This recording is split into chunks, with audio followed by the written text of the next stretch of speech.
Call this Johnson County Council meeting to order on this Monday, July 13th, 2026 at 6:00 p.m. Amy, will you take roll call, please? Michelle Ann Graves. Here. Jonathan Myers. Here. Melinda Griesemer. Here. John Mallers. Here. Pamela Burton. Present. Ron Bates. Present. John Dittmers is absent. Thank you. Please pray with us if you care to, and then we will stand for the Pledge of Allegiance. Pam, would you please lead us in prayer tonight? Absolutely. Before we begin our prayer tonight, I would like to ask everyone to join me in a moment of silence in memory of former Johnson County Council member Ron Deere, who passed away. We're grateful for his service to our county, and we'd like to extend our thoughts and our prayers to his family and friends. So if you would join me for a moment of silence.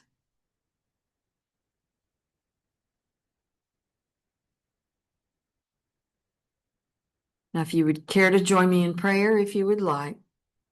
Heavenly Father, thank you for bringing us together in service to the people of Johnson County.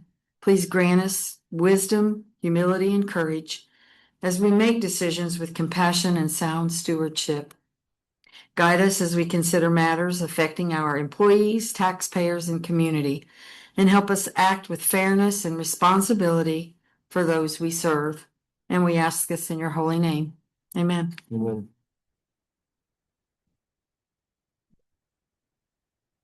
I pledge allegiance to the flag of the United States of America and to the republic for which it stands, one nation, under God, indivisible, with liberty and justice for all.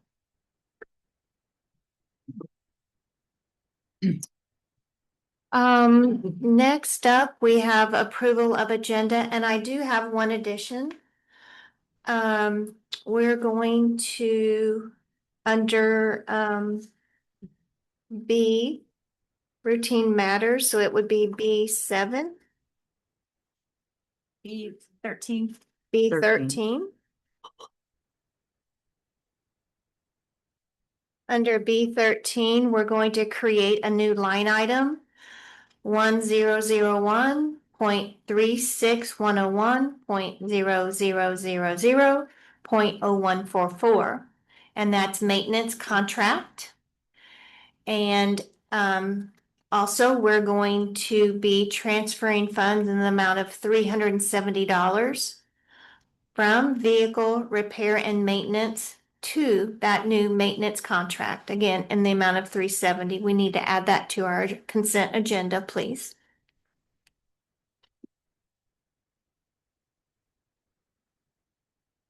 I will entertain a motion for that agenda if you'd like.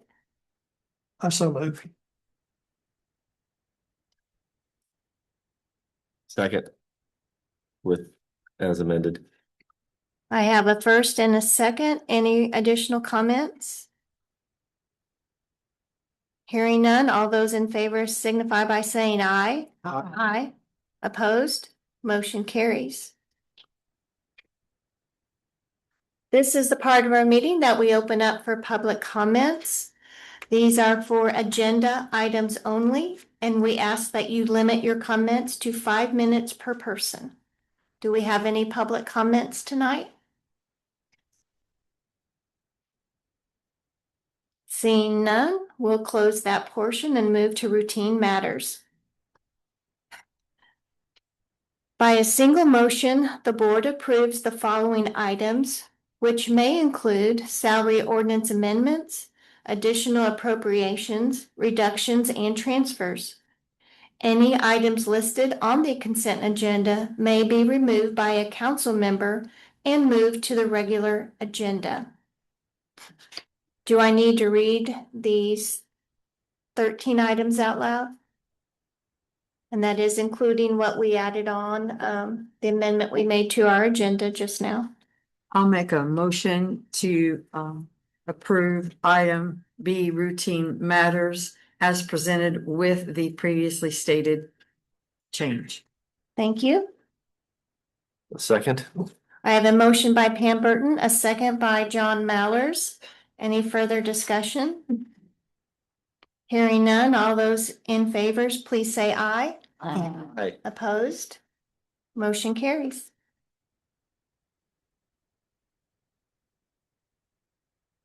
Item C, salary ordinance amendments, additional appropriations, reductions, and transfers. Up first, innkeeper's tax. Hello, Ken. Hi, I'm Ken Koski, Director of Tourism. I brought you kind of a summary of the major projects that we've been working on. As you know, the Trafalgar Amphitheater had its first concert during their 250th celebration. So that was a project we started last year and it's come to fruition. There's a couple other projects where you'll notice under that heading, we're touching every community, just about every community, Edinburgh, Trafalgar, Franklin, Greenwood, Johnson County Park. So these projects really enhance the quality of life, quality of place. So that's the focus of those. And then under the by the numbers section, you can see that our revenue is up 30% year over year. So really successful year. And this is one, we're reaching a record in web traffic, which is unique in that AI, when you go to search on Google, AI tells you all you need to know. You don't really need to go to websites anymore. And a lot of our counterparts are seeing their web traffic go down, but we're actually seeing ours go up. So there's a lot of interest in our communities and people coming here. So it's all going very well. Thank you. So you're here tonight to ask for your quarterly draw, is that correct? That's correct. Okay. Hey Ken, do you mind telling us a little bit about this ice skating rink you're putting in? Yeah, so every year, one or more of our communities can request to have a temporary skating rink put in. And so Johnson County Park for the second year in a row wants to have it as part of Deck the Stalls, just to kind of have an added amenity to, draw people. Our ultimate goal is for this to be proven successful in that one of our communities will take the plunge and will help fund a permanent ice skating rink, kind of like some of the other communities that I won't mention have. But so that's our ultimate goal. So it's just a seasonal thing? Yes. Ultimately, if we're able to help build a permanent one, that would run from probably November through March, probably 4 or 5, maybe even 6 months. Because those would have cooling coils under the ice, so you could, keep it going even if it's 50 outside.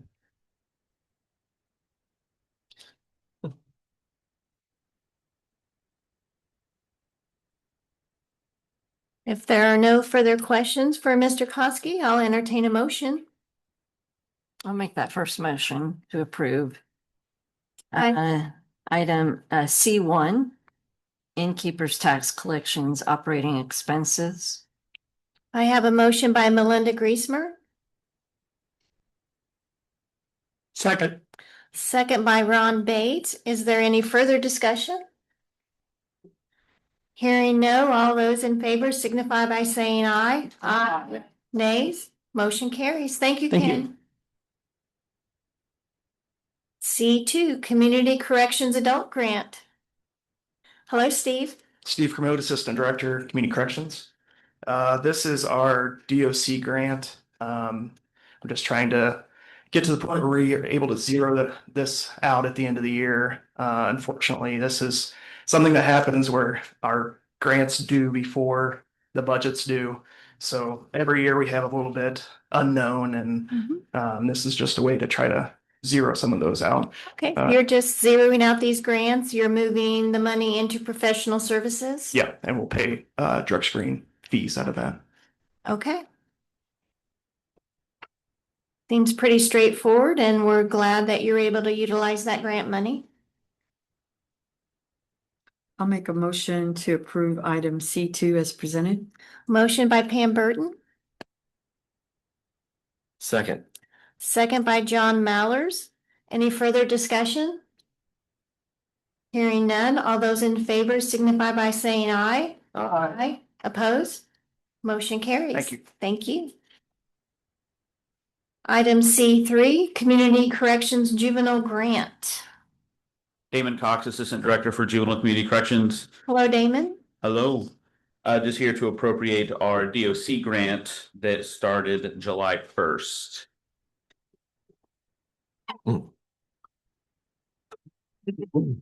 Looks pretty straightforward. The reason you're approaching us outside of budget time is because this grant is on the state's calendar year and Correct. not the county's fiscal year, so that Correct. makes sense.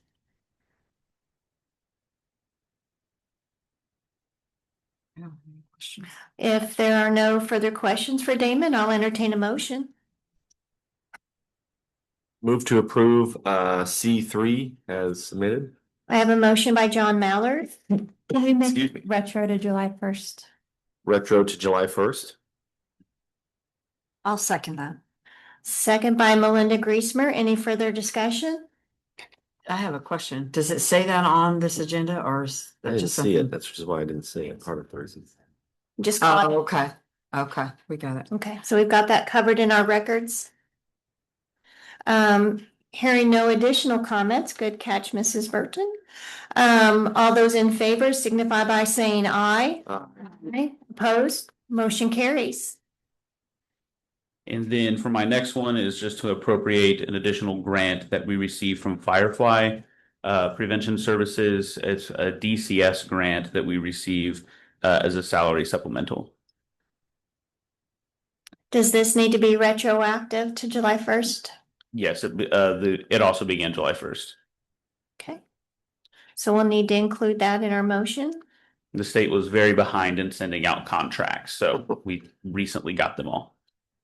I'll make a motion here to approve item C5 No, as four. for, C4. okay. C4 as presented, and made retroactive to July 1st of this year. I have a motion by Melinda Griesmer, I'll second. second by John Mallers. Any further discussion?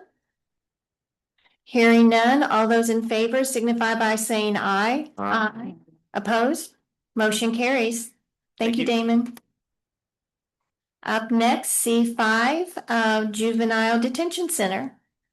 Hi, Christy. Good evening, Christy Bruther, Juvenile Detention Director. I am here to ask for the appropriation of the JDAI, which is Juvenile Detention Alternatives Initiative Grant, that is funded through Department of Corrections. and your dates on that? It is also July 1 to June 30th. Okay, It's not salaries, though. So it doesn't Nothing matter. Doesn't spent. okay.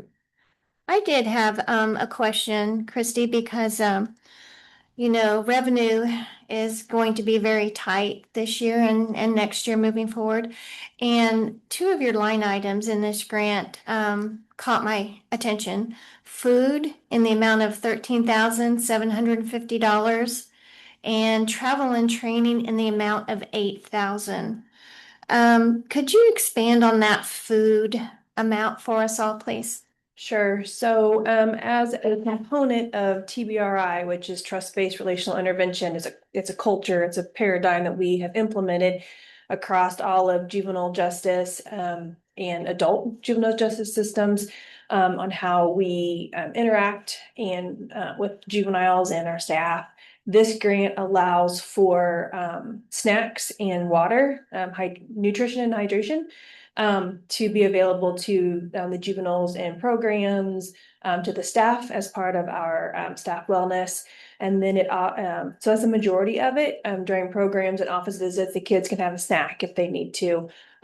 We also have a blessing box out front that is available to the community, that we stock with food items, stock shelf items, and then a component, a small component, about $3,000 of the food is also for collaborative meetings, where we have community and staff meetings and things like that to allow for food during those meetings. And this money is specifically marked in the grant for this purpose only. It can't be used for anything else, correct? Correct. And then the travel, we have a conference in October that 7 juvenile staff members attend. It's in Plainfield. It is required as being a part of JDAI. Judge Bone goes, I go, and then 5 additional members of our team. And then in February, we are we received another grant from the state of Indiana to implement TBRI practitioner training in the state of Indiana, and that is being offered in February. We also believe it's going to be around the Plainfield area. Texas Christian University and Karen Purvis Institute of Child Development haven't identified the location yet. They are in charge of all the training.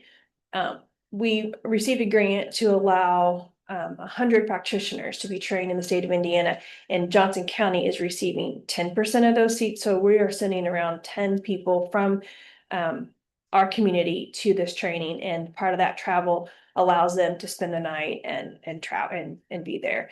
It is a very intense training, even though it is only in Plainfield. With the weather in February in Indiana, we don't know, what that looks like. And again, it's earmarked for that in this grant. Oh, I thought you said you had another grant you were awarded that would pay for that extensive training. The train itself, the actual conference is paid for by the state. This grant would then pay for us to travel to it and to stay there. And that will be $350,000 grant that we received from the state to implement TBRI practitioner training. So you'll be spending that entire $8,000 throughout the course of the year. throughout the course of the year. If we don't spend it, then we can ask for amendments at a later time.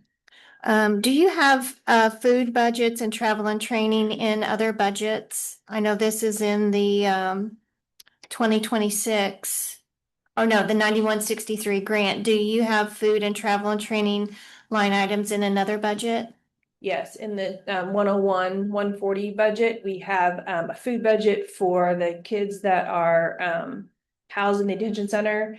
We're required to follow Department of Education food standards, and so we provide meals for them, right? They live there. And then we have a very small travel and training budget. I would need somebody to help me. It's under $1,000. We don't use much of the county's budgeted line item because we try to use all of the grant. It just kind of helps if there's anything extra or any kind of overflow. Well, I did just want to point out that I think I know your food budget in the general fund is 90,000. And we are experiencing a lot of pressure in the general fund this year and next year. And so if there's any way that grant money, if we can move some of that expense to the grant that we're approving here tonight in the food, that would be helpful. And then also you do have $1,000 in the general fund for travel and training. And moving forward, I would like, if you have an $8,000 grant for travel and training, I would like to see that brought down to zero to help out the general fund. I hear that, and I will put that into consideration. The grant, I would like to comment though, the grant is allocated for specific purposes, which is strictly for JDAI purposes. So if there was something else that the county required us to travel to that wasn't related to juvenile detention alternative initiatives, I couldn't use the grant to do that. Can you write that grant different next time to have it be more inclusive?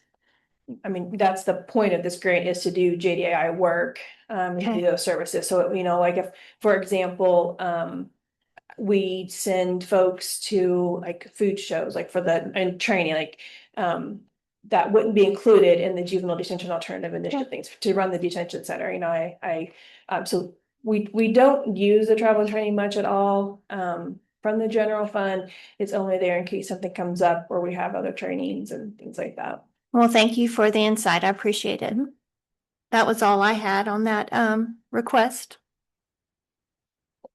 No one else has anything. I'll be happy to make a motion to approve item, I forgot my letter.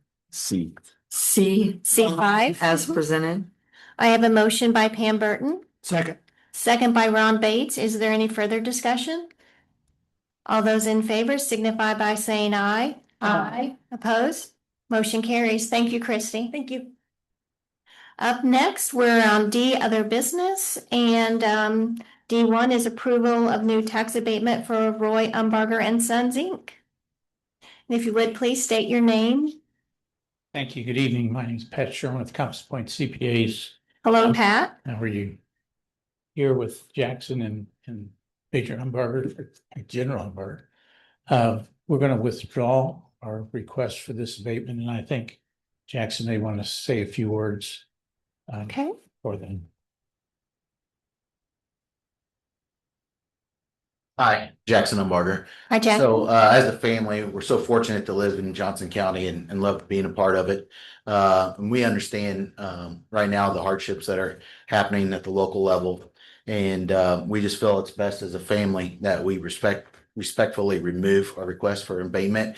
We feel like the county needs the money more at this time, so. Thank you for your consideration. Taylor, Thank do we you. need to have a motion for that, or is it just withdrawn and wonderful? Yep. We do appreciate you, We appreciate all the work you guys have done with us as well. So, we respect that and thank you so much for it. thank you so much. We appreciate you being here tonight. Up next, item D2, approval of ordinance 2026-07, an ordinance of the Johnson County Council regarding an additional appropriation by Bargersville Community Fire Protection District. Good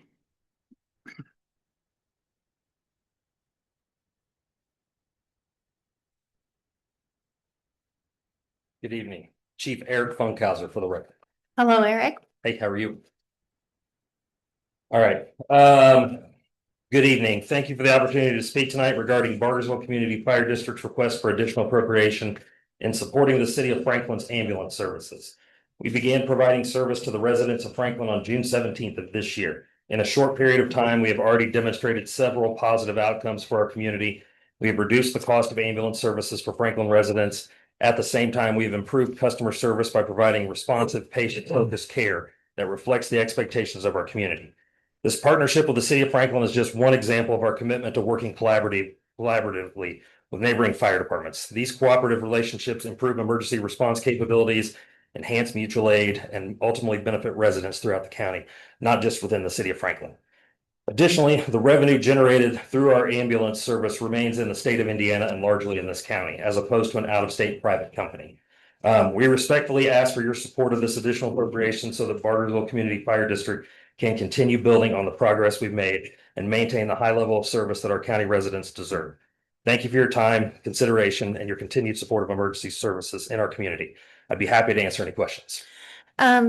Eric, could you please explain some of the details of your request for these additional appropriations for the taxpayers so they understand the numbers and how they're being used, please? Yes, absolutely. Can I also call a friend?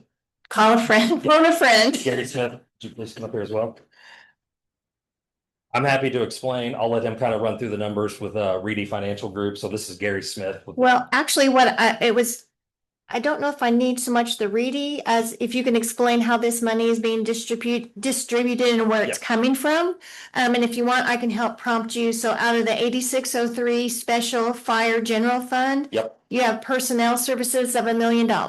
Correct, yes. So that is for the additional paramedics that were added, for the Franklin service. So I think we talked about this when we met earlier in the month, that the additional services. So one of the things that keeps coming up is that we're using Bargersville taxpayer money to fund other communities. I would highly say that is not true. It is revenue that is based. So this is a revenue-based service. So the revenue, and I only have a 13-day window to kind of explain. We started on June 17th. Our revenue in the month of June went up $100,000 in 13 days. So do you already have the cash on hand for this? I guess would be my question. Which is coming from revenue based on everything that we've been doing in the past. With our other stuff. So it came from EMS revenue and fees that were generated off the ambulances themselves. And about how many EMS did you have to hire? Approximately? I think 14 paramedics. 14 paramedics. Staff, everything, and then part-time just to backfill with vacation days and stuff like that. And then on the supplies and other service charges for about $466,000, same thing. It is for this ambulance service here. It is for the ambulance service, yeah. And you have the cash on hand. We do, You're yes. just asking for the permission to spend it. That is correct, yes. Then you do have under that same 8603 Special Fire General Fire Fund, fire department, other services and charges of $1 million. Could you tell us a little bit about that additional appropriation request? Yes, so professional services falls under that. So, we pay a 7% fee for EMS billing. So as our runs continue to go up, we're paying a higher percentage on professional services. So instead of getting like a $7,000 a month, bill for EMS billing, we're getting 20 to 25,000, depending on how many calls we do that month. I do have notes, maybe you can help me with on when we spoke on June 11th, that this $1 million will be reimbursed upon bond issuance. Is that still the case? The $1 million in there is for the money that we've spent for the stations and for the design fees and everything up to this point. That's what the $1 million is for? Yes. For the design and all those services on the new station? Okay. And then one last final question, on the rainy day fund, and this comes out of 0061. You're asking for $334,950 for debt service, to pay debt service. And it caught my eye that it was coming out of the rainy day fund. Yes. Could you explain why it's coming out of that fund? Yeah, because we had $900,000 in rainy day funds. So the board, voted to take the money out of rainy day fund for those fees. Okay, So we're just asking to basically be able to reimburse that portion. so you've saved that money back and you're asking yeah. for permission now to spend it. That is- I just have one final question. Sure. What is your cash balance? Cause So I am gonna have to phone a friend on that. yeah, phone a friend. And I will thank you say for that our, for the public. I know you and I have had more than one conversation, for but the this public, way I would- everyone I would knows. say that our strategy at Bargersville Fire Department is always to have 50% cash on hand. So, depending on if 6 months comes around and the state's late on giving us our tax draws or anything like that, then our goal is always to have 50% on hand so that we can sustain, for a few months if anything happens in that case. Yeah, this general fund through March 31st is when this was last updated. 3.7 million for the special fire general fund. 2026 projected year ending is just over 4.2 million. So that's the projected ending balance for the general fund. Okay, so 3.7 million cash balance right now in the special general fire fund, but you're asking for appropriations of $2.466 million. Is that gonna run you too short? A lot of this is already baked into here. What we're requesting is simply the spending authority to do so. So it's already kind of baked into the financial plan. It's just the spending authority to Okay, actually follow. but you'll have enough cash on hand to Correct. pay the bills you need to pay. Absolutely correct, yes. That was my concern. Okay, that's all I have.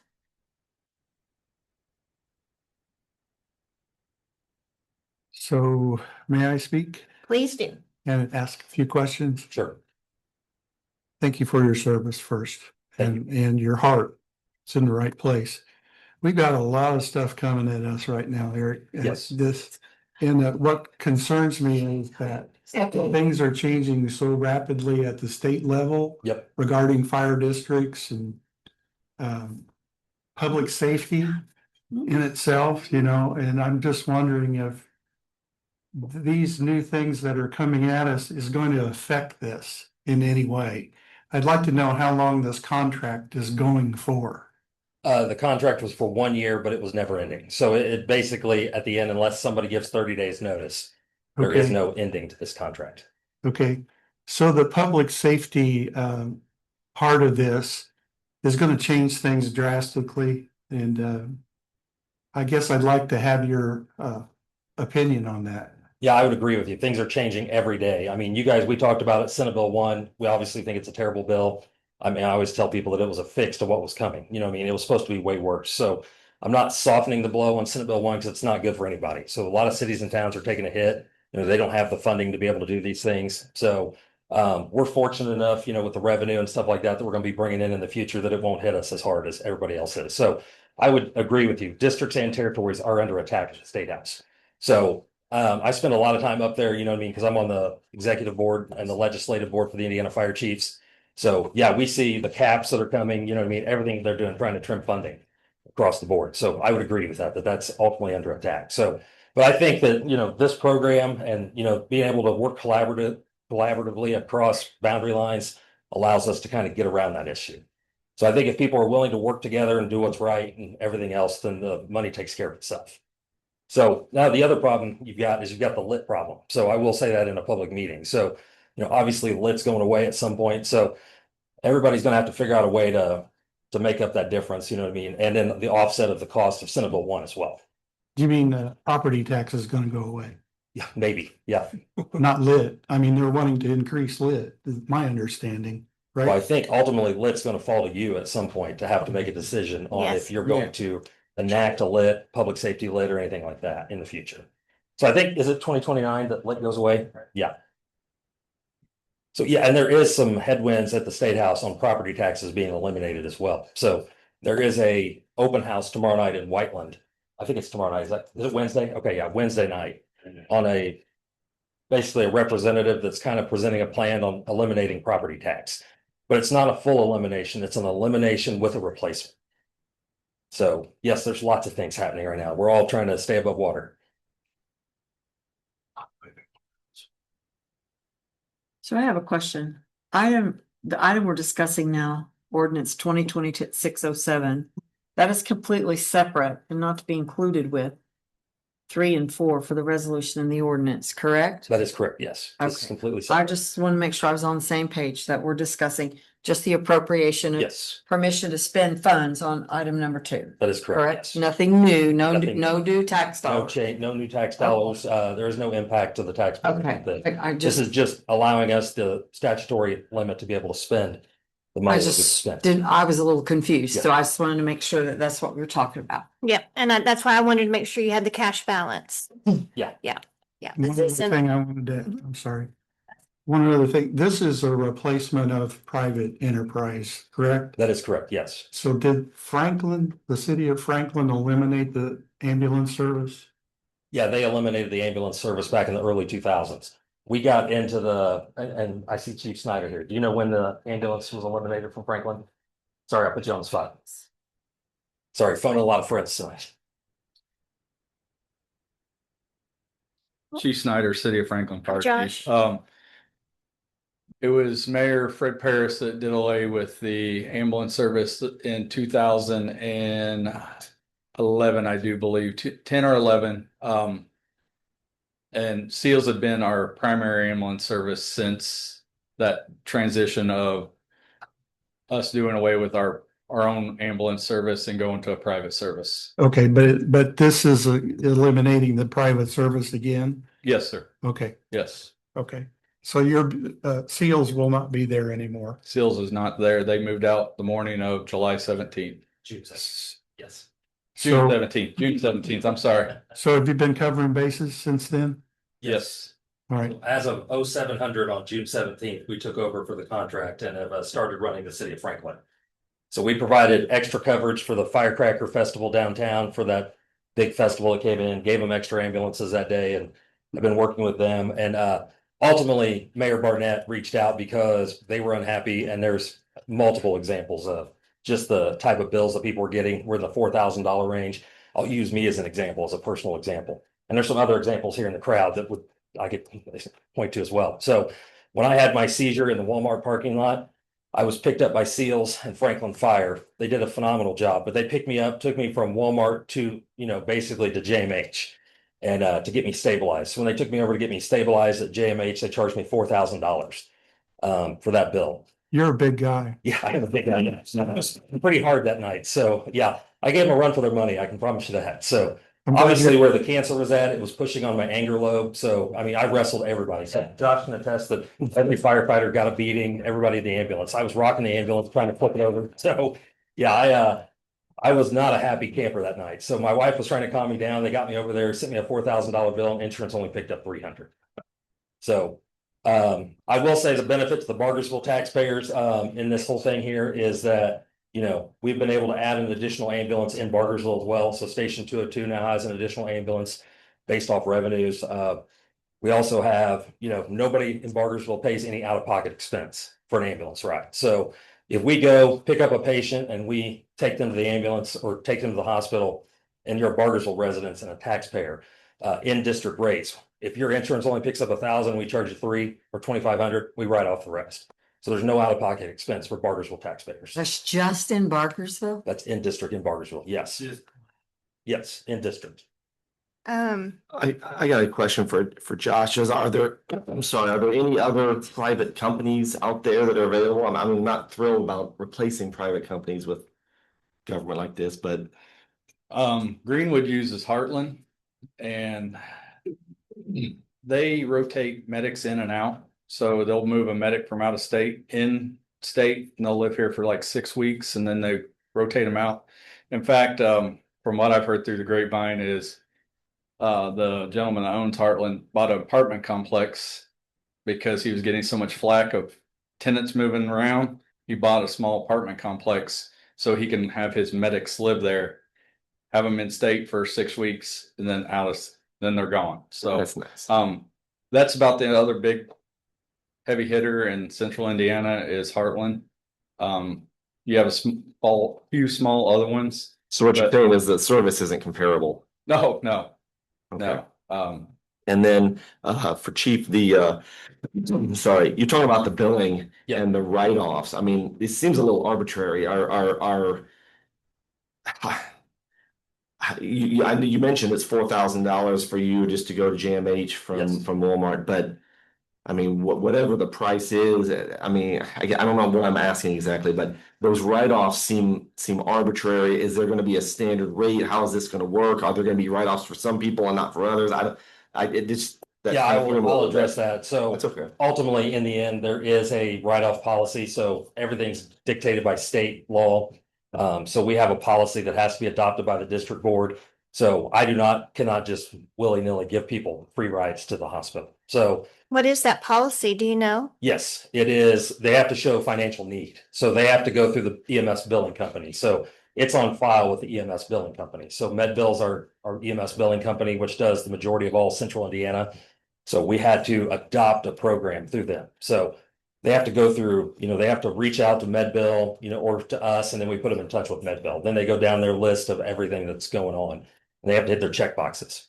So it's just not, I live in this district, my insurance paid 300, I'm getting the other 3,700 written off. That's out of district, in district for Bargersville residents. Yes, they are. That's not arbitrary. So you have to live in that district to get it written off, and Yes. that's a given if you make $50 a week or 500,000. Correct, yes. And are you offering that same waiver to the Franklin residents? We have not, because honestly, the Bargersville taxpayers, we traded for an ambulance and started our service in 2012. So, we have built the program, in Bargersville. So I offer the same rates to everybody else if they're willing to chip in. Does that make sense? So if they're willing to put a capital expense, towards buying ambulances, buying the equipment, the liability, anything like that, then we can offer the same rate. So you're the person that makes the decisions on what gets waived and what doesn't? Ultimately, it goes to MedBill. MedBill goes through it all, and then I'm the one that signs off on it at the end. Through the policy that's adopted through the board and through the state. That other like White Rivers, it's the same rate. You might need to approach the podium and state your name for the record. I'm sorry. I'm Amanda Martin. I'm a board member, but I think what your question was, like, do we charge $4,000? No, we don't. So as Bargersville District, we adopted a policy that we have a flat rate. And it mirrors, I believe, White River's rates. And so it's a uniform rate. Whether you live in Bargersville or Franklin, you're still going to get charged. I don't know the exact rate of $2,500. It gets billed to insurance through MedBill, and then if there's a financial need, it can be written off later on. But to answer your question, no, we don't charge $4,000. Everyone gets charged the same.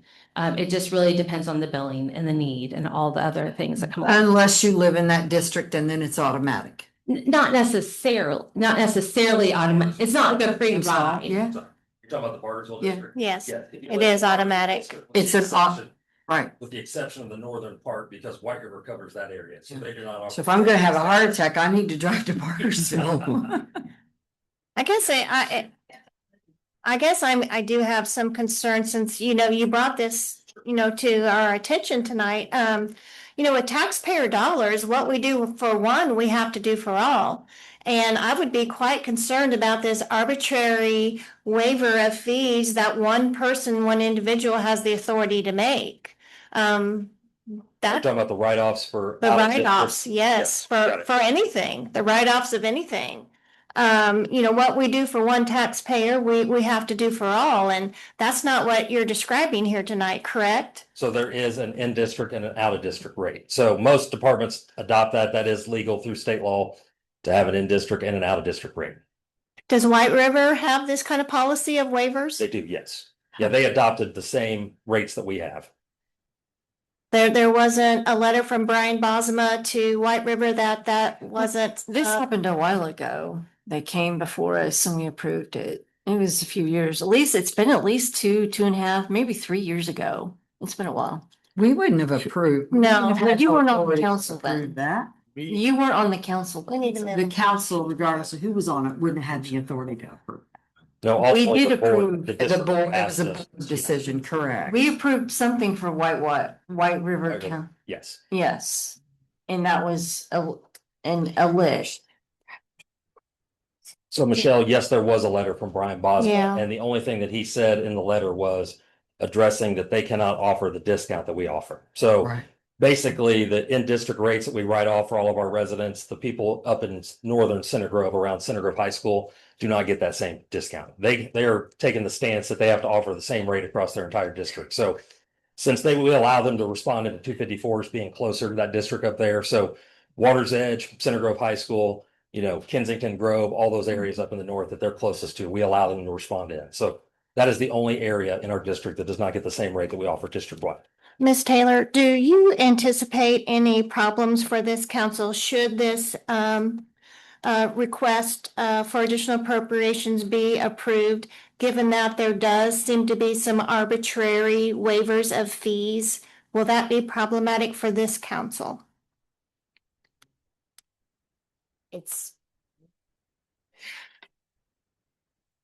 Yeah, I mean, I think really the only thing at issue here is, like your jurisdiction here is approving the additional Right. appropriation. Right. Okay. There's already a contract, and the terms of their contract and everything is really, Okay. between them and Franklin. Your job here today is simply just to approve the additional appropriation.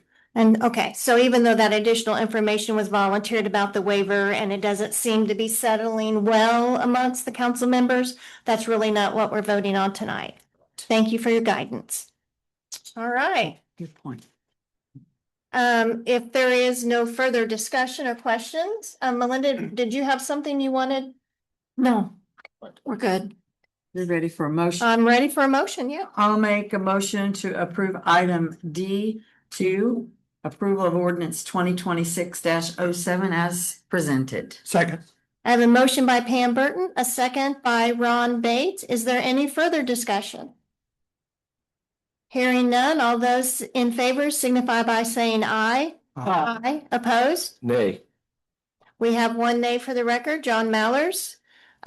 We do have a majority, so motion does carry on D2. So I guess you get to stay up here now for D3 and D4. Taylor, can we kind of take D3 and D4 together? So we don't debate each one separately. What are your thoughts on that?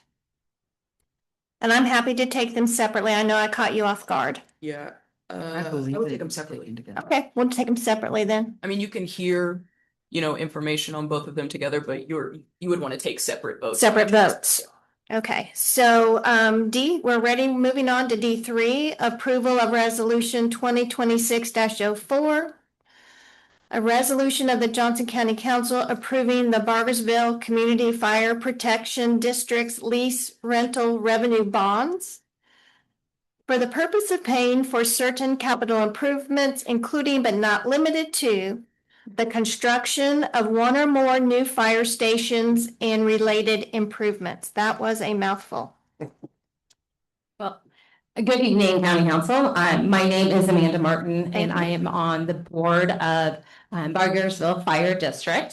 So as many of you may be aware, Bargersville has been one of the fastest growing communities in the state of Indiana, especially in the 2020 to 23 era. So as a way to be proactive, our board, we wanted to be prepared for the continued growth and maintain our excellent level of healthcare and service. The district board and the leadership considering adding a station to better serve our residents in the southern portion of our district. along with the remodel of our district headquarters. Discussions on the feasibility of the project, it began at the board's meeting in February of 2024. We hired an accounting expert with Reedy Financial to run the projections to ensure that a project like this would be fiscally responsible. The search for an appropriate piece of land then followed. August 14th of 2024, the board adopted the resolution allowing for the purchase of real estate at State Road 135 and Division Road. After due diligence, the district closed on that purchase in February of 25. This was announced at the next public board meeting and written about in the Daily Journal soon after. An RFP for an architect was sent out in June of 2025. Initial designs were presented at the board meeting in December of 2025. Designs were discussed at length in January of this year. We had a county commissioner attend that January meeting when the designs were discussed.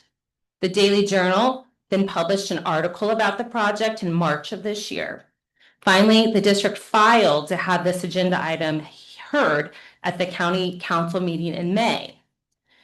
Our board is content with the steps taken to get to financial, legal, practical advice prior to and during this project. With all the actions taking place at either the board's public meeting, notices published in the Daily Journal, and public hearings held, I would be remiss not to note that the recent concerns shared about our transparency has surprised our board. Most importantly, the district's goal has always been the same: to swiftly and effectively answer calls to help, both to our own in-district and anyone else who needs it. With the proposed financing for Station 203 and the remodel of our headquarters, we would be able to provide additional services with no additional cost to our residents. I think it's worth noting to repeat that. The project presented would not increase taxes for Bargersville's fire district or the county. As a district, we want our community and our county officials to feel 100% informed and to be comfortable with our project's facts. While the board views this as a clear positive for our community and no negative financial impact whatsoever, we understand that other stakeholders may appreciate more time, involvement before making a decision. So with that goal in mind, we are respectfully withdrawing our agenda items D2 and D3 regarding the resolution 2026-04 and 2026-05. Thank you so much for your time, and we look forward to working in the very near future. So just to be clear, you're withdrawing your request for items D3 and D4. That is correct. And Taylor, we don't need to have a vote on that. It's just gone. Yeah. Thank you. Thank you.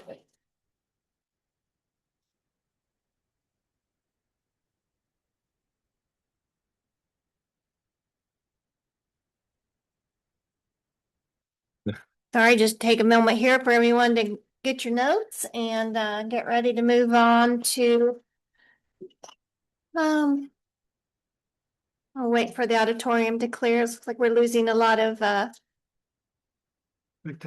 spectators. Thank you, Ms. Ron Bates. Thank you, sir. All right, we are ready to move on now, which we're ready to move on to item E, old and new business. E1 is the Johnson County Council pay philosophy. And Connor, could we put that up on the screen for everyone, please? Let's go to the next page too. So this document was sent out to all the council members for them to review and consider, and we're here to discuss it tonight. The only significant change in this from our pay philosophy of last year is the verbiage regarding just one moment, where we talk about the verbiage for longevity pay. We voted as a council last month to not pursue longevity pay for 2027 because our fiscal revenue forecast is so dim. Other than that, it's pretty much the same thing we had last year. Any discussion?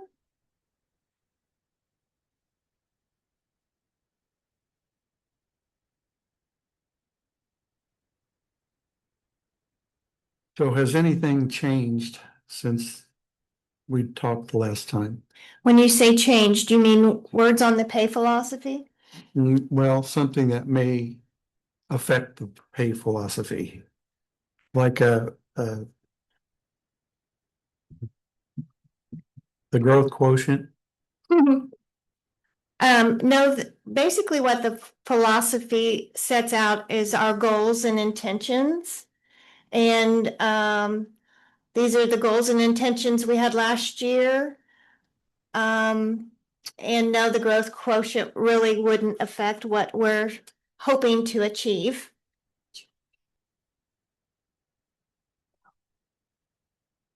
All right.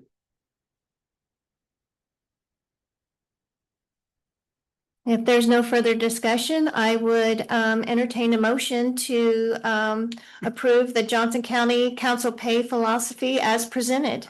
I so move. A motion by Ron Bates, Second. a second by John Mallers. Is there any further discussion?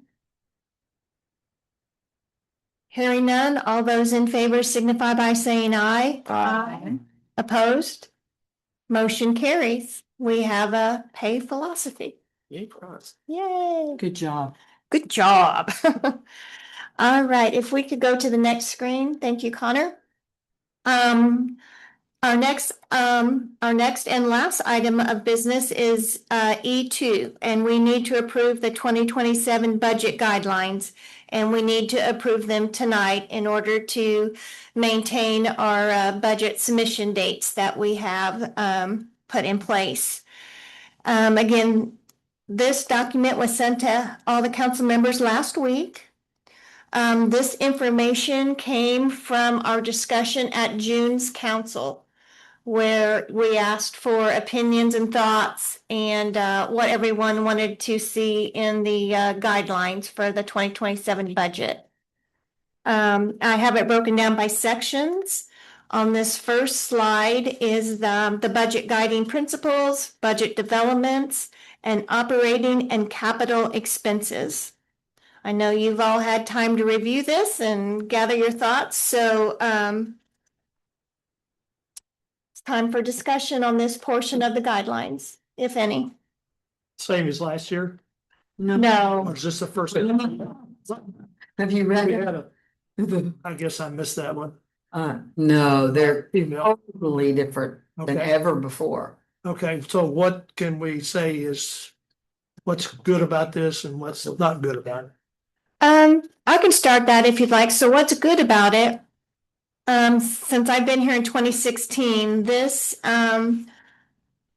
budget guidelines has a lot more detail and it's a lot more specific questions and answers, which is the feedback that we have been receiving from department heads and elected officials. They wanted more specific tools to work with. I can say that a lot of this came from Councilmember Pamela Burton, put in a lot of work to get it started. I then sent this over to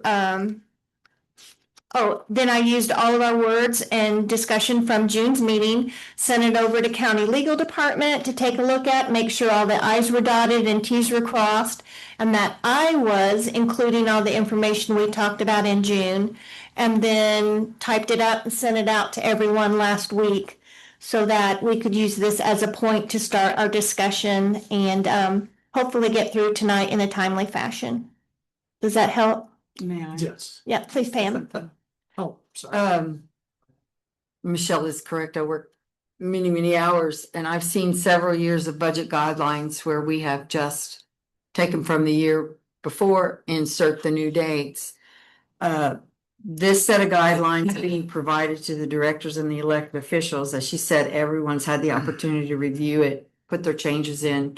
Legal has laid eyes on it, but it basically is asking each person to review the budget basics, the driving, the things behind that drives their budget requests, why items have changed from last year to this year, or increases, mandatory or discretionary, talks about vacant positions, new positions, if they're requested and why, total costs of the different benefits, requires them to provide revenue generated by their department, such as fees, reimbursements, the funding that's available.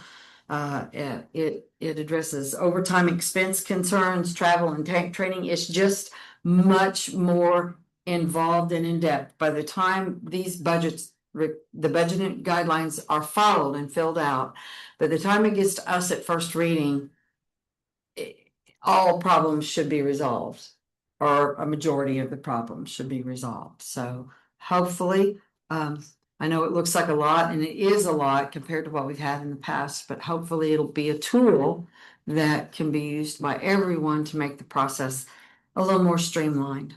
What is the deadline that these directors have to have this in by? The same as our budgets, July 27th. So they'll have 2 weeks from tonight. And will we each get a copy of what is given or sent in? We should, correct, Amy? Of these guidelines? If Well, they the have- budgets, we walk through the process once the guidelines are given out. All right. Can she please? And what I would say, how I would view this is a, and one of our council members who kind of repeated this statement several times last month, was he wanted a consistent format, a consistent process for these department heads and elected officials to work their budgets. And what this does, this gives the department heads and the elected officials an organized way to tell their story to council. This is what we have, this is what we need, this is why it changed, these are the revenue avenues we have available to us. Most of these notations will be made on the budgets that you submit in the LAO system and goes to the county auditor. So we will see that information on their budgets once submitted. There is a portion, and we'll get to that at the very end of the slides, where it talks about revenue and other funding sources. And that would need to be listed separately. And in those cases, I would ask that our council assistant forward that information to us when we get to first reading. Does that help, Melinda? Yep. So, any further questions, any amendments you would like to make to this first slide for the budget submission guidelines? So I have a question about, you said we will see the budget from each department Yes, in our budget books. in our budget books. Yes. Okay. Right. So it could be that down the road, we know it's not that much of a time lapse. They could see it's not that much time from the budget cycle, but is there any, we've seen indeed, and you had already mentioned this about amendments or additions to this. Do you think this is pretty solid and concrete? Tonight, yes, I feel, I can't tell you how many, I worked 2 11-hour days last week and many discussions with legal, and we had a good base to start with from what Pam was able to determine. I went over everything we talked about last month. I feel very confident this was the result of our discussion from last month. The reason I put it in this format was just to facilitate this meeting and help us approve it in a timely fashion tonight.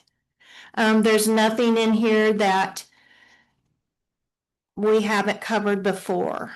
Sure. And all If that helps. Somebody maybe has already said this, but this is going out to the department heads as well. Yes. Once we approve it, we always send out budget guidelines.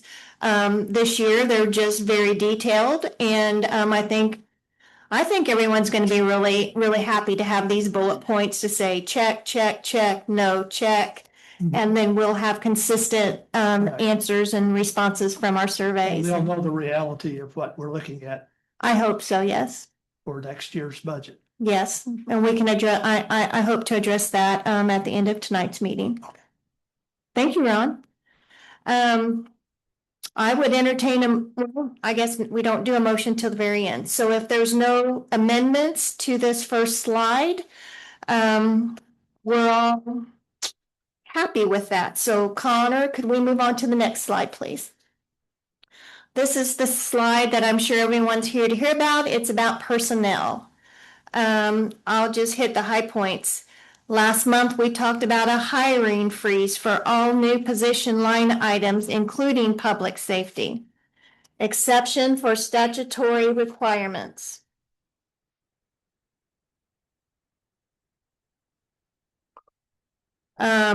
We talked about the hiring pause, and another term for that is natural employee attrition. For all positions vacated by retirement or employees leaving willfully. Hiring pause, natural employee attrition for all positions vacated by retirement or employee leaving will not automatically be refilled. Council approval required prior to refilling position.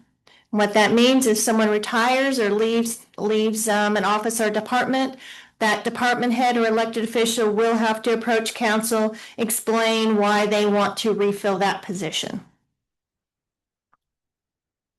All new employees compensated according to the appropriate WIS job classification within the approved salary range, so that's no different than last year. And we did talk about this last year, but it wasn't spelled out clearly, so we're spelling it out clearly tonight. All new employees will be compensated according to the WIS job salary study and will not automatically be paid the previous incumbent salary if that salary exceeds the WIS guidelines.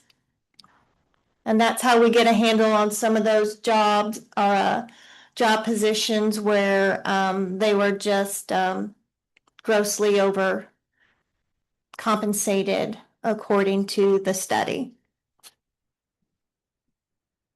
No increases to stipends, supplements, special pays, merit increases, or other compensation adjustments unless specifically authorized by council. Cost of living, COLA. So in the draft fiscal plan that was presented by Mike Reuter, he made an assumption of a 5% COLA. And when you watched the expenses compared to revenue, all of our funds went into the red. So I had asked Mike if he could look at some numbers at a 3% COLA. So he did, and some of our funds still go in the red at 3%. So for the sake of having a place to start the discussion tonight, I chose the cost of living flat dollar amount to be $1,500. At a 3% of the total payroll, that COLA would have come in around $2,000. But again, several of those funds went into the red even with a 3%. And I'll let you just read the other bullet points there. And we do need to decide as a group, is that $1,500 COLA what we want to have available? I think the $1,500 is reasonable. However, are we going to put stipulations on who gets it and who doesn't? Like elected officials get it or don't get it? Yes, that was addressed in this document. Did you have a chance to note that? In the guidelines, I believe it states that the elected officials would not receive anything, didn't it? No, they actually did. Did it? Yeah, we talked about it last month that the elected officials would. Yeah. Oh, I'm sorry, Melinda, go ahead. I think for this, I mean, I get it. There's people that want it and probably many departments that probably rightfully deserve it. I just think that for the sake of service at this point, elected officials should consider foregoing that. But that's my one opinion, so. I'd like to say, and thank you, Michelle, for running the numbers. I Mhm. know that wasn't easy and I know you worked a long time on it. I appreciate the work that you put into it. I think the approach was practical and it gives us a reasonable starting point while we wait to see what the actual physical plan shows. If we start with the $1,500 COLA and reassessing it once we have more information seems like a sound strategy. So if each individual department can identify meaningful savings through the zero-based budgeting as we've asked them to do, maybe we'll have the opportunity to increase the COLA later without putting the general fund in unnecessary risk. I think it's fiscally responsible, and I think we're still making our employees a priority and trying to find a balanced solution. I think that's as close as we're gonna get. As far as what Melinda was talking about, to be honest, I assumed that elected officials, I guess I missed that. I assumed elected officials would not be included, so I guess I'm good, whatever everyone decides. Any other thoughts on the $1,500 COLA and the elected officials receiving it or not receiving it? John T? So a lot of things here, a lot of things to consider. Yep. And did anybody ask the department heads what they thought about it? No, I did not. I did not. No. Mm-mm. It's just information gathering for what we need to make a balanced budget. So whether anyone agrees with it or not, that's still the information we'll have to consider money. Well, there's some variables up there that aren't specific. And I'll not go through them, every one of them, but I mean, there's some things up there you can't put your thumb on. Which one? And let's see if we No, can nail I it won't- I down. won't go through it. I was gonna say, we practically have it memorized, so I really wish you could tell us which ones that we need to look at again. No, you've spent so much time on it. You think I can't agree with it. With And what? Any of it, None of the guidelines? none of them. It starts out with a hiring freeze, and I don't agree with that. I gotcha. And when it starts with that, everything else falls away. It's kind of hard. I'm with you guys. Clarity. Being clear with people and setting expectations early is a good thing. There's just been people up here on the council who have experienced budget hearings where it was not clear. And I'm trying to be nice right now, okay? It wasn't clear and it was like haggling. And it was, I appreciate what you did. I'm for it. And it's not an easy process. And oftentimes it ends up being different than what you even planned for. So thank you for what you did. And I think I'm ready to just move beyond it. We did have a hiring freeze last year. If that helps any, John, I don't know. And we did have a COLA last year at 1,500. I don't know if that helps any. The new part, the significant new part to this is the hiring pause. That was something that was discussed at our June meeting about the natural employee attrition. That's not saying that these positions can't be replaced. It's just saying you got to come before council and state your case why you need to refill that position. And I anticipate there will be, the majority of them will need to be refilled. But yeah, that's the main difference here from last year is the hiring pause. So, Can I just yeah. say, I think this is very reasonable, very responsible. Thank you for your hard work on this. I know this was a lot of work going through this and setting this up, both of you. We got to keep the budget deficit in line. We can't kick it down the road. It's not that big now, but it does get big over the next 3 to 5 years potentially. Plus, we don't know what revenues are going to do. We have to be responsible like this. There's no question about that.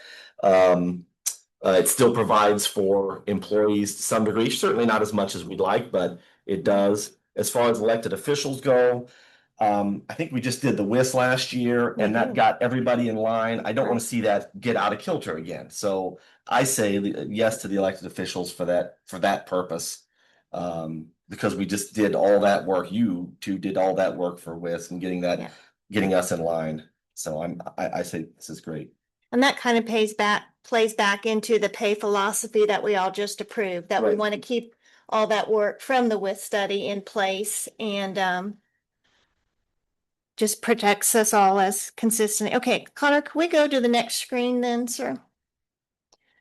So this is more personnel, and this just goes into further detail about the cost of living adjustment. I said increase on there. I should have said adjustment. I apologize. Because there'll be some people, again, like we had last year, as we still navigate to get these like jobs to have like pay, where some of their COLA will be applied to their base pay and some of it will be applied to a stipend. And this is exactly what we did last year as well. It outlines that and it also gives examples, just like we did last year. So there actually wasn't anything new on this slide. One thing I did catch, and you'll see it talks about chief deputies at the bottom of this portion of the guidelines.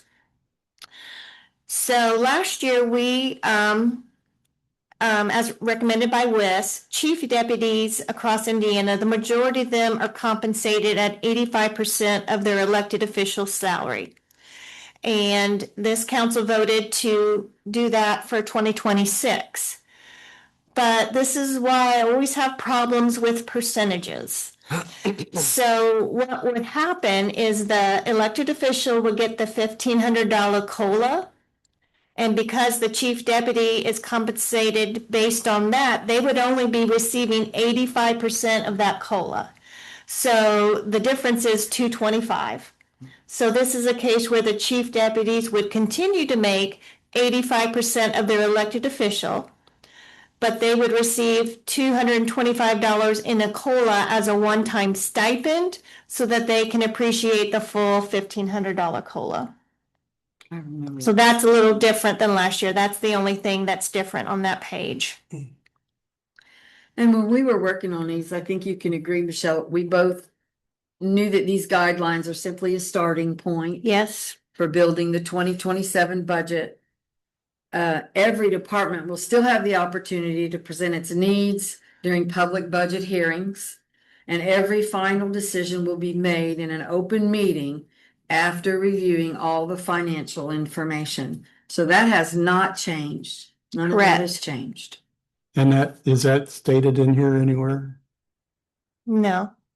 So what's the name of this? Is this what's These are the guidelines that we're going to ask the elected officials and department heads to use, just like we always have. Only instead of just being a one paragraph that says 200 and 300 series, stay the same and.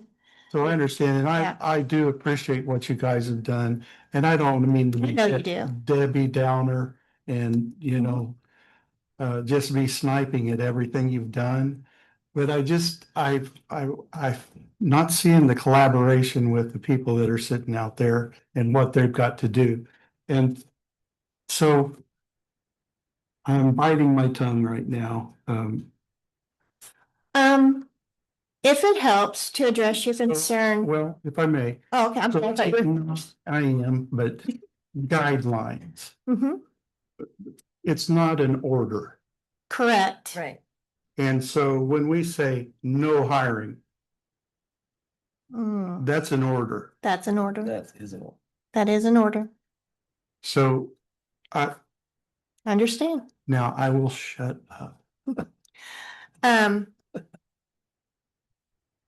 So this council I wish we would have all of these alternatives prior to tonight, all of the work and prior to tonight, so those concerns could have been addressed. I'm sorry, but some things don't come to me until they're presented as they're being presented. Well, I kind of feel like it's kind of semantics. We can just change the wording and put it like a pause on hiring unless extenuating circumstances arise. Difference between. Yeah, I just think that if we just, no, I just think that if we just keep guidelines as being our, and trust the judgment of our elected officials and their So department heads. So you're saying it can be flexible? Well, no, because they aren't. They are not accepting flexibility in this. This is what is wanted. Right? this is what we can afford. Right, we gotta look at the motive behind it. So We got, don't this is know what we can revenues. afford. We don't know revenues. No. We don't know if we're gonna be going in the red or not, because we don't know revenues. We do know we are in the red. Information we have. Some letters have come out which have given the ability to increase revenue. But we don't really want to have to do that. Well, at this point, they've got 2 weeks to present, to get in for our, what is it, 2 weeks to get information for budgets. They have to have a starting point. So I guess at this point, it's either a yes or a no vote, and then someone else can pick up the gauntlet and move forward with it.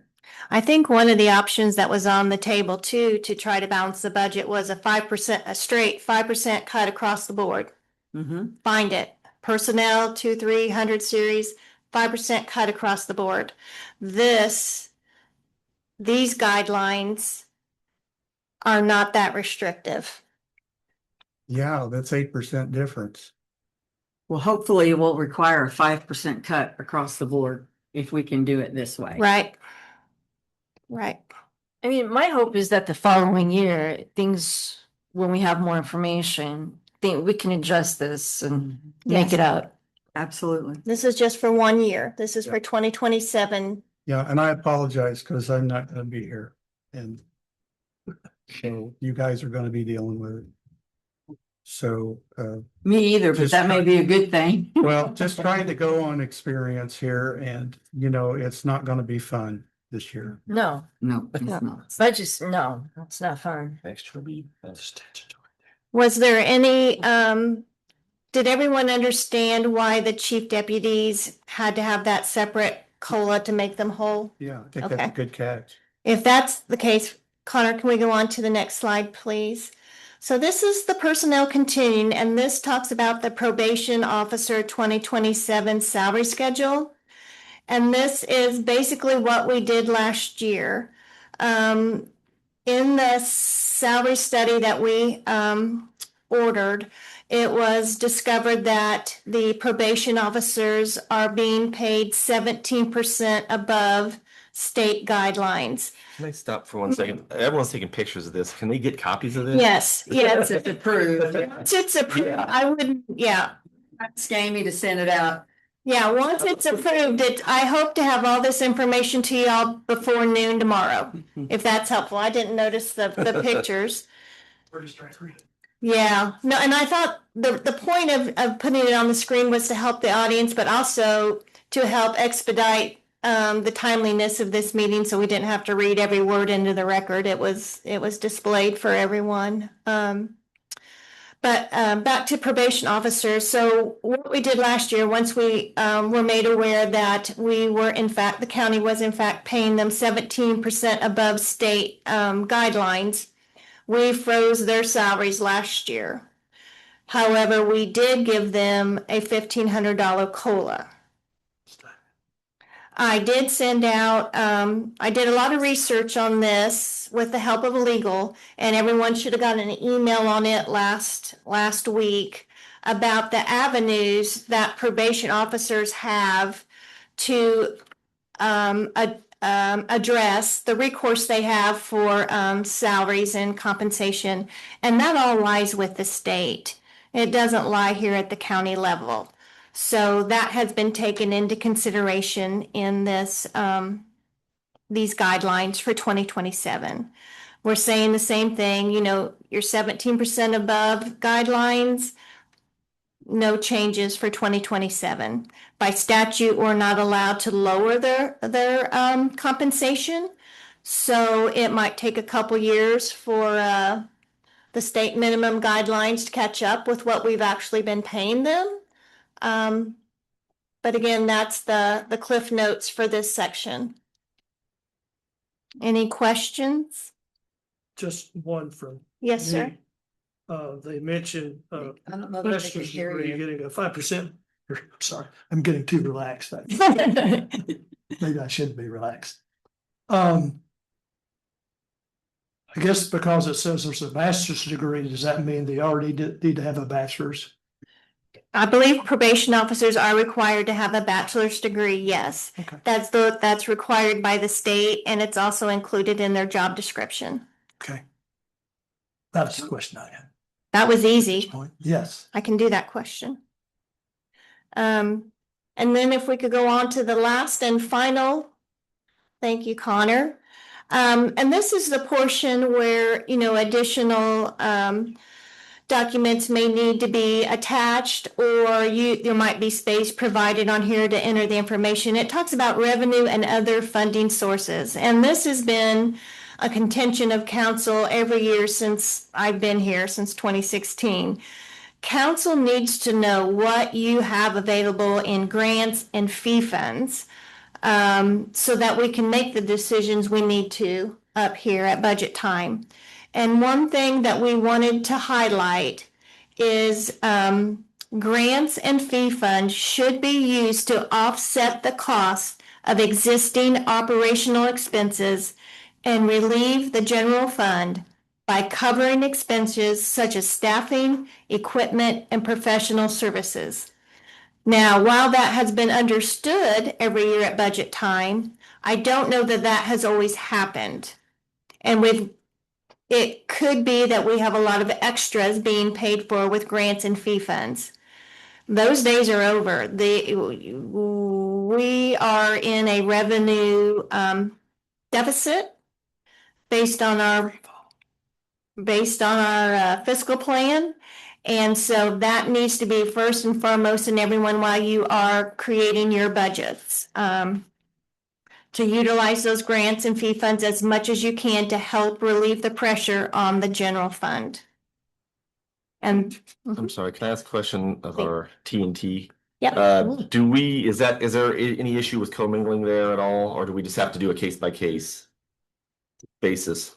Yeah, I think it'll kind of depend on the grant, like kind of what Christy talked about earlier. There are certain grants that have to be used for certain things in some situations. So it'll really be a case by case. Okay. Yeah, and that's a good question, John. I also had to get another schooling from Amy because I keep getting it wrong.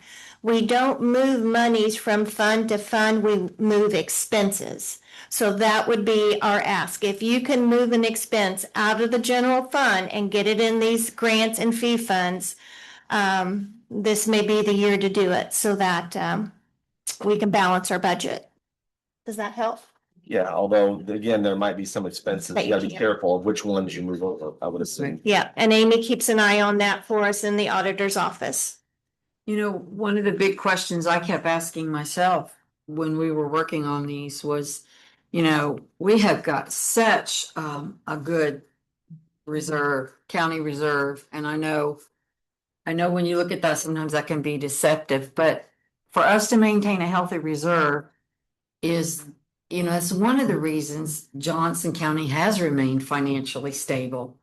And it's our responsibility to balance today's needs with tomorrow's obligations. So well put. I think that we all up here want to continue to provide all the excellent services while protecting the taxpayers from future financial uncertainty. And we're hearing it everywhere. We just have no idea at this point. Right now, we're in the red. Right now, we're in a deficit. So what's been put together here, to the best of my ability and knowledge, and sharing all the information with everyone, I don't, that's involving the directors and the elected officials and the people in charge of these budgets down to a minute level. You know, this is your, you know, this is giving you the opportunity to why, what for, how come, and this is why. So, there was definitely no malice of any kind intended for anyone. It's just a tool to hopefully make things easier for everybody. Can I ask a question? As long as you don't scare me. Your hiring freeze, how does that affect law enforcement? It's not in that document, and it's gonna be approved here in just a few minutes, because I have an operation to run. The jail, and I cannot wait sometimes to hire folks. So I want to know where law enforcement, public safety stands with that. Do we want to include a exception for the sheriff's office when we talk about our hiring pause? You could do a specific carve out, or, you know, like there are statutory requirements for certain departments. Yeah. Does it and- say that in there though, for statutory? It does. So we put that So you can use hire. Not under hiring pause, it does under hiring freeze. Right. So we could add that verbiage if everyone on the council, that was a good catch, Sheriff. We could add under the hiring pause, exception for statutory requirements. Does that address your concerns? That was a good catch. I know that we did this. Our council did this under Doug Cox, and he had to come, and it does not work for law enforcement to do that, because we have to train these folks and we have to be on our game. Because I sat back there and I think jail's my statutory obligation. Right. It is not to keep deputies in these buildings. That would be the first people that I would put. Right. Yeah. And we understand that. Yeah. That was the intent, was Yeah. all statutory positions would be. It just wasn't, I didn't have a specific bullet point under that. So we can, if there are no objections to that. I'm quiet. Okay. As I look at this, it looks like it's already there. Well, it is on the That's first, the way I it just needs understood to it. reiterate it on I'm the. just gonna make it clear as crystal. Okay. Yeah. Well, Yeah. it falls under that. Yeah. Yeah, For just Yeah. make it a little. Exception for statutory. Right. Yeah. Our intent was not to, Make it a little clearer. Sure. Yeah, I will add that verbiage, and then it will be clear as crystal. And yeah, that our intent was for that to happen, and the words didn't actually say that. So I'm glad we had this discussion. Good catch. All right, we've had lots of thoughts and lots of feelings up here tonight. I'm ready to entertain a motion if there is one, and if we do, I would like to have a roll call vote. Amy. One thing you should note, in accordance with our bylaws, during a roll call vote, you are able to state why you're voting the way you are or are not. Okay? So, I move to approve the budget guidelines as submitted with the amendment by the sheriff talking about jail personnel being excluded based on statutory. Can I ask a clarification question? You should. For the, all new employees will be compensated according to the appropriate WIS job classification within the approved salary range. Does that start now or in 27? well, actually, we did discuss that last year, and it should have started now. Yeah. And I think because it wasn't stated clearly, that may or may not have been happening. And Taylor, I think you and I have that to discuss and bring forth on our August meeting. So that if that is what this council wants to do to have that start effective as of our August meeting, then we'll discuss it then. But yeah, it was implied, it was talked about. I went back and looked at the tapes. We did talk about it, but I don't think that It's not being done. it's not being understood. So we're going to address that in August, just for timeliness of tonight, or should I go ahead and try to, well, it's not on the agenda. Never mind. Yeah, I think this approval is specific to 2027. 2027. But like you said, the discussions that happened last year, that should have been occurring. It should have been. Did the auditor's office get a copy of this prior? Not yet, because prior to to, this meeting? Yes. You got a copy to review, right? Okay. yeah, everybody should have gotten one. and legal. And what about the stuff we talked about this morning on the stipend? It's in there. Is it? Yeah. It talked last year, it's the same thing as we did last year. It talks about how and when the stipend would be paid. So it's the same words that we had last year. So I have a motion from John Mallers to approve the budget guidelines as presented with the addition or with the amendment of the, that the sheriff talked about. Ron seconded it. Ron seconded it. I missed that, Mr. Bates. I am so sorry. You asking me for a vote. Yeah, I did. I have a motion from John Mallers, a second by Ron Bates. Any further discussion? Hearing none, Amy, can we do a roll call vote, please? Ron Bates. Aye. I think it's a good plan. Pam Burton. Aye. Michelle Graves. Aye. John Mallers. Aye.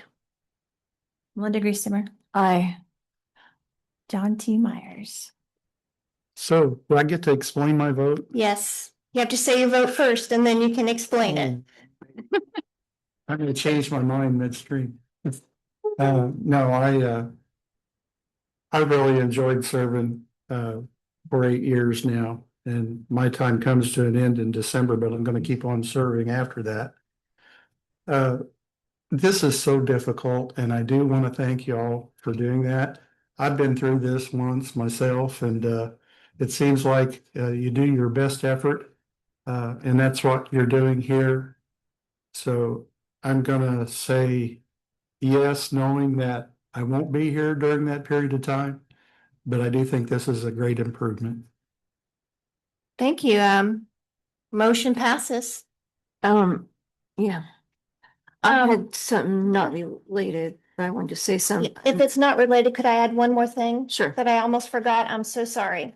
Miss Taylor, I forgot to, so in our pay philosophy that we approved, we want to start establishing salary ranges. And that, once those get established, that gives the department heads and elected officials more discretion on how they want to pay their people, as long as it stays within the approved salary range. But we couldn't approve the salary ranges until we approved the COLA. So should I get a vote on this, Taylor, since I didn't include that in the discussion? I think so. So I went ahead and printed these out based on the $1,500 COLA passing tonight. And if it didn't, I was gonna throw these in the trash. I've got one for you guys if you need to see this. I'm so sorry. Same need to get one. Okay, we'll pass it down. You want one?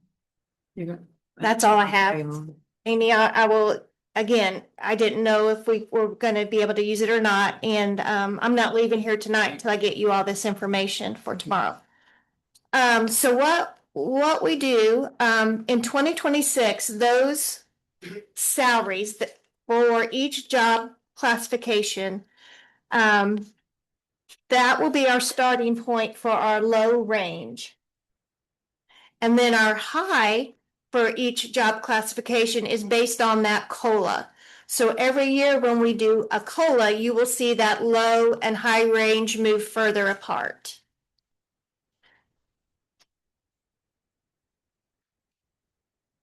And I think this kind of addresses some of the concerns that, like John T. Yeah. specifically presented in giving department heads and elected officials a little bit of discretion when they're making determinations about salary when bringing in new employees. Yes, that is a good point. It does address that, his concerns.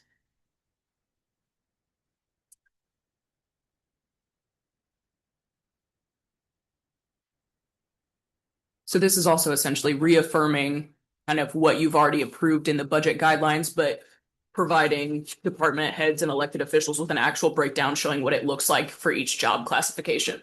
I think it also, it gives a visual. For sure. It's a plus. You know, it's a good thing. Yes, and it will help when they calculate the COLAs, when it's the difference between base pay and a stipend. Anything over the high range will have to be as a stipend per the specific instructions in the Can I guidelines. ask a question on just how this works? So in 2028, let's look at Comat one here, the first one. Mhm. Is the 46,436 going to be the low? No, Okay, so, low stays the low. okay. And that low was arrived by from the WIS salary study guidelines. So that low has everyone in that job making the same equal pay for equal work. Okay. So that will always stay low. The high number is the one that will change every year based on COLAs. And it's discretionary. And it's discretionary. We talked about that. I just kind of wanted to get that out there, so. Yes, yes, that is a good point to make. So if you all understand how we arrived at the salary ranges, it's really pretty simple. It's the 2026 salary guidelines from WIS plus the $1,500 COLA. And I will entertain a motion to approve these tonight. Okay, so I'm just repeating this to make sure I understand. Yes. So on this form, where it says 2027 salary for a job, Mm-hmm. that number will always be reflective of what the going WIS study says should be the minimum. No, the 2026 salary is. Okay, The 2027 salary reflects the COLA that we voted on tonight. yeah, okay, but when you Mhm. talk about the range, you're saying that the low number will always remain the same, Mm-hmm. and that is the minimum an employee will be paid. Mm-hmm. For that job classification. But that number is derived from the WIS study. Mm-hmm. And it's up to the department head or elected official to determine if they're gonna give that employee toward the high range. Yes, yeah, And they can choose a number in between the two. yes, But this would not start until 2027. yes. We have no salary ranges in place for 2026. That was one of our goals from last year.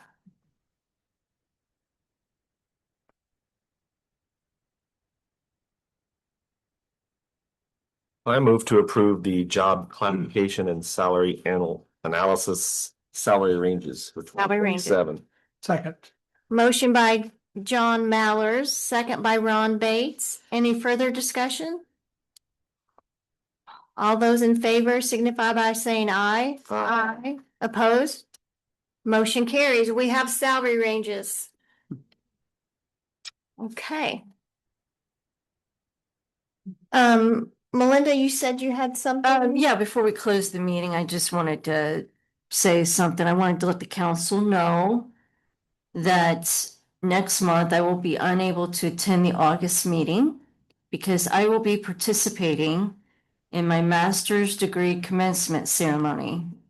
Congratulations. Although I completed my master's degree many months ago, this is the official graduation ceremony. And after the years of dedication and hard work it took to earn this achievement, I intend to proudly walk across that stage. In addition to earning my Master's of Science in Nursing, I have also successfully passed my national board certification through the American Nurses Credentialing Center as an adult gerontology primary care nurse practitioner.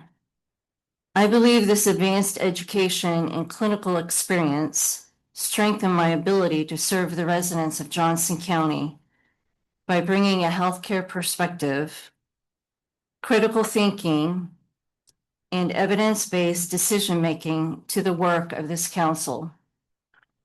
Serving the taxpayers has always been a responsibility that I take seriously, and I appreciate the opportunity to use both my professional experience and public service to benefit our community. While I'm away, I hope the council will continue to consider every decision and be strong advocates for the taxpayers that we were elected to represent. I look forward to returning and being back with all of you at our September meetings. Thank you. Congratulations, Melinda. It's quite an accomplishment. You do know we don't give a 5% bump for masters from council. No, I know. Sorry. Dream. You can So dream. when does budget hearings start? September. September. So let's wrap this up tonight. I do want to say this council continues to make financial decisions that reflect a cautious and sustainable approach to budgetary matters in order to protect the financial stability of Johnson County. Given the uncertainties surrounding SEA 1 and the potential impact on local government revenues, we all have a responsibility to be even more cautious with future spending. Council has approved a conservative cost of living adjustment.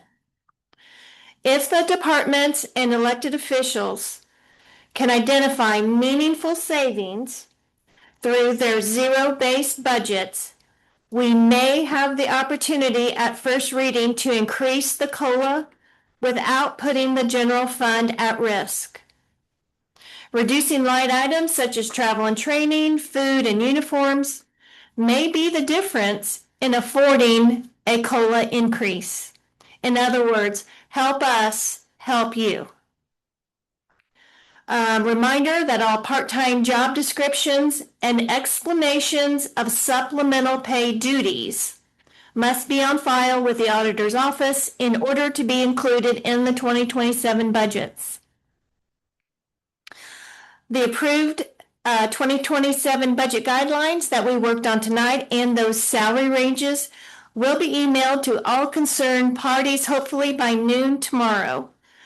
Please contact your council liaison to review your 2027 budget before the submission deadline of July 27th. I am available to meet this week, Tuesday through Friday, and next week, starting Wednesday through Friday. And with that, I would entertain a motion to adjourn. One last quick question. Absolutely. Do the budget guidelines that we just passed apply to the special districts? I do not know how that works. No. It does, no, Okay. no. Good question. So move. Adjourn. Do I have a second? Second. We are adjourned. Thank you all for being patient and staying with us all night.